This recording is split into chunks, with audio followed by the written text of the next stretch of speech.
கிரைட்டன் ஃபேன்ஸுக்கு வணக்கம். South Africa T20யோட அக்ஷனும் நடந்து முடிஞ்சது. அடுத்த மாதம் ரீடைன் அண்ட் ரிலீஸ் பிளேயர்ஸோடைய லிஸ்ட் வரப்போகுது. சென்னை சூப்பர் கிங்ஸ்லேருந்து நம்ம ஸ்டார்ட் பண்ண போகிறோம். சிஎஸ்கே ரிலீஸ் பண்ண வேண்டிய மிக முக்கியமான ஒரு பிளேயர். ஆல்ரெடி நிறைய பிளேயர் நம்ம ஆல்ரெடி ப்ரெடிக்ட் பண்ண மாதிரி இருந்தாலுமே இந்த ஒரு பிளேயர் 50-50 சான்ஸ்ங்கிற மாதிரி சொல்லிருந்தாங்க. இப்போ இவரை ரிலீஸ் பண்ணுறதுக்கான சான்ஸ் தான் ஹைலி பாசிபிள் சொல்லிட்டு இருக்காங்க. சிஎஸ்கே உடைய மிக முக்கியமான பிளேயர் தூணா இருந்திருக்காரு. 3 வருஷம் வளர்ச்சி கொட்டி இருக்காரு. இருந்தாலுமே புவர் ஃபார்ம் காரணமா ரிலீஸ் பண்ணி தான் ஆக வேண்டியிருக்கிற சுச்சுவேஷன்ல இருக்காங்க. ரிலீஸ் பண்ணுவாங்களா மாட்டாங்களா, அதை தாண்டி என்னென்ன நடக்க போகுது, ஓவரால் ஸ்குவாட் எப்படி இருக்க போகுது, பிரைஸ் எப்படி இருக்க போகுது, எவ்வளவு மணி வச்சிருக்காங்க அப்படிங்கிறத கம்ப்ளீட்டா பார்க்கலாமா? அதுக்கு முன்னாடி ஃபர்ஸ்ட் டைம் சேனலுக்கு வரீங்கன்னா மறக்காம சப்ஸ்கிரைப் பண்ணி சப்போர்ட் பண்ணுங்க. அப்பதான் அப்டேட் எல்லாமே எங்களை வந்து சேரும். சரி வாங்க வீடியோக்குள்ள போலாம். ஸோ வளவலன்னு பேச வேண்டாம், ஸ்ட்ரெயிட்டாக கண்டென்ட்குள்ள போய்வோம். டெவான் கான்வே செம்மையான ஒரு பிளேயர். ஃபேஃப் டு பிளஸி உழைச்சு கொட்டினாரு. அவரை வாங்க முடியாத ஒரு சுச்சுவேஷன், ஆர்சிபிக்கு போனாரு, எல்லாமே நமக்கு தெரியும். அவரை ரிப்ளேஸ் பண்ற மாதிரி ஒரு ஃபீல்டர் வேணும். அதே சவுத் ஆப்பிரிக்கால இருந்து ஒரு பிளேயர் வேணும். அவர் கன்சிஸ்டன்டாகவும் ஆடணும் அண்ட் ஹிட்டிங்கும் அப்பப்போ ஆடணுங்கிற மாதிரி யோசிச்சு செம்மையா செதுக்குன மாதிரி ஒரு பிளேயரை எடுத்தாங்கன்னா டெவான் கான்வே. 2022 டீமுக்குள்ள வந்தாரு. அந்த வருஷம் சரியா போகல அப்படின்னா கூட டெவான் கான்வே பாசிட்டிவா இருந்தாரு. அடுத்த வருஷம் MS கேப்டனா மறுபடியும் வந்ததுக்கு அப்புறம் டெவான் கான்வே சூப்பராகவே ஆடினாருன்னு சொன்னோம். டெவான் கான்வே அண்ட் ருத்து 2 பேருடைய பார்ட்னர்ஷிப் ருத்து வே அப்படிங்கிற மாதிரி ரசிகர்கள் பேரும் வச்சாங்க. செம்மையான ஒரு ஆட்டம், மறக்க முடியாதுங்க. ஃபைனல்லாம் என்னதான் ஜடேஜா நிறைய பேரை நம்ம பிரைஸ் பண்ணி பேசினாலுமே வெதை நான் போட்டதுங்கிற மாதிரி ஓப்பனிங்ல செம்மையா ஒரு செட் பண்ணி கொடுத்துட்டு அவுட் ஆனது. அந்த குரூசியல் 40+ ரன்ஸ் அப்படிங்கிறது ரொம்ப முக்கியம். டெவான் கான்வே அதுல மாற்றமே கிடையாது. சிஎஸ்கேக்காக செம்மையா பண்ணியிருக்காரு.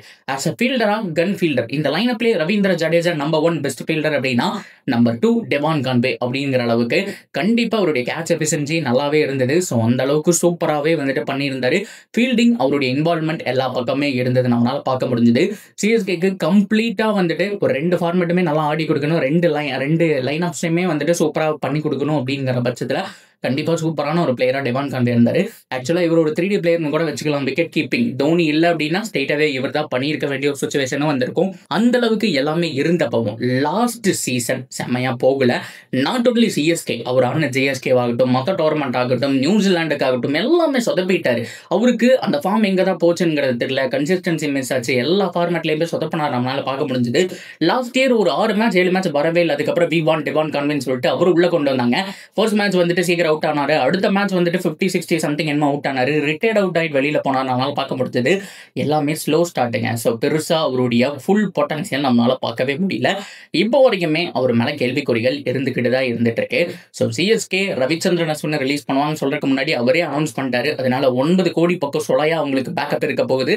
அது போக ராகுல் திரிபாதி, தீபக் ஹூடா, விஜய் சங்கர் இந்த மாதிரி பிளேயர்ஸ் எல்லாம் ரிலீஸ் பண்றது மூலியமா அப்கோர்ஸ் 25 crore அப்படிங்கிற மாதிரி ஒரு அமௌண்ட் அப்படிங்கிறது கிடைக்க போகுது. இது போக சாம் கரன் அவரும் ஒரு கேள்விக்குறி இப்போ டெவான் கான்வே கிட்ட நிக்குது. ஏன் அப்படின்னா மேல ஆயுஷ் மாத்ரே அண்ட் ருத்து ஓபன் பண்ணா அவங்களுக்கு இனாஃப் அப்படிங்கிற மாதிரி ஸ்டேஜ் தான்.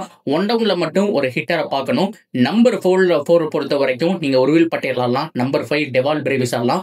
நம்பர் 6 MS தோனி, அப்புறம் சிவம் தூபே, ஜடேஜா அப்படிங்கிற மாதிரி ஒரு ஹெவி லைன் அப் தான். நடுவுல ஒரே ஒரு பிளேயர் தான் குறை. அது அக்ஷர்ல பைக் பண்ணிக்குவாங்க. சஞ்சு சாம்சன் கிடைச்சா 1 டவுன்ல அவர் தான் ஆஸ் யூசுவல் ஆட போறாரு. அவர் கிடைக்கல அப்படின்னா 1 டவுனுக்கு தகுந்த மாதிரி ஒரு ஃபாரின் ஹிட்டர்ஸை யூஸ் பண்றது அப்படிங்கிறது நல்ல விதம் தான். அப்படி பார்க்கும்போதே டெவான் கான்வே இல்லாம அந்த ஸ்குவாட் பார்க்கும்போதே நான் உதாரணத்துக்கு சஞ்சு சாம்சன் மட்டும் அந்த இடத்துல ஃபிட் பண்ணி சொல்றேன். அவர் வாங்கல, பட் இருந்தாலும் சொல்றேன். அந்த ஸ்குவாட் பாருங்க.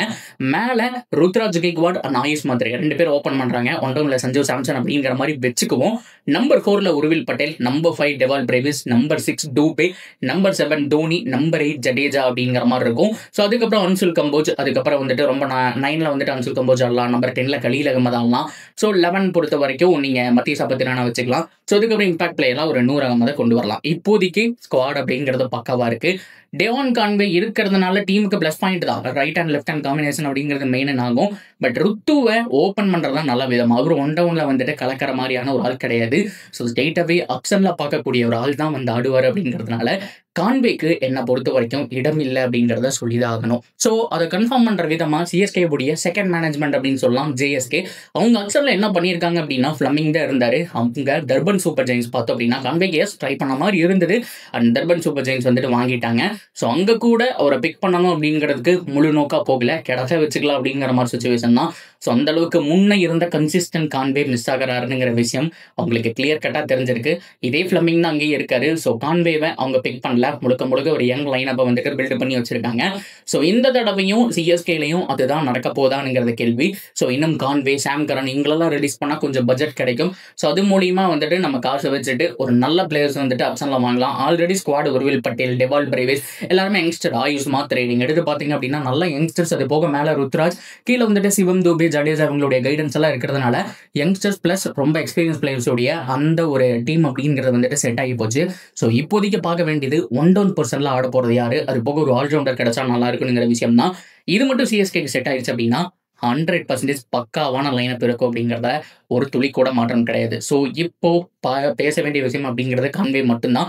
நிறைய பேருக்கு கான்வே பிடிக்கும், எனக்கும் பிடிக்கும். பட் பிடிக்கும் அப்படிங்கிறதுனால ஸோ டீமுடைய காம்பினேஷன் மாற்ற முடியாது. ஸோ இந்த தடவையும் ஆக்ஷனில் எடுத்தாங்க, கம்மி ப்ரைஸுக்கு கிடைச்சாருங்கிற மாதிரி சொல்லி ஆகணும். ஏன்னா மற்ற டீம்ஸும் வந்துட்டு அவ்வளோ ஹார்டாலாம் டெவான் கான்வே போல, நமக்கு எடுத்த உடனே ஈஸியாக கிடைச்சிட்ட மாதிரி தான் டெவான் கான்வேவுடைய அந்த ஒரு பை அப்படிங்கிறது இருந்தது. இந்த தடவை ஆக்ஷனுக்கு முன்னாடி ரிலீஸ் செய்யப்படுவார் அப்படிங்கிறது தான் இன்சைட் ரிப்போர்ட் சொல்லக்கூடிய விஷயமா இருக்கு. ஸோ நீங்கள் என்ன நினைக்கிறீங்க காய்ஸ்? டெவான் கான்வே பற்றி என்ன நினைக்கிறீங்க? ஒன் மோர் சீசன் பார்க்கலாமா, இல்லை அவரை ரிலீஸ் பண்ணி தான் ஆகணுமா? உங்களுடைய ஒப்பீனியன் என்னமோ தாராளமாக கமெண்ட்ல சொல்லலாம். அண்ட் இந்த மாதிரி தொடர்ந்து அப்படியே சேனலோட நினைச்சிருங்க, சப்ஸ்கிரைப் பண்ணி சப்போர்ட் பண்ணுங்க.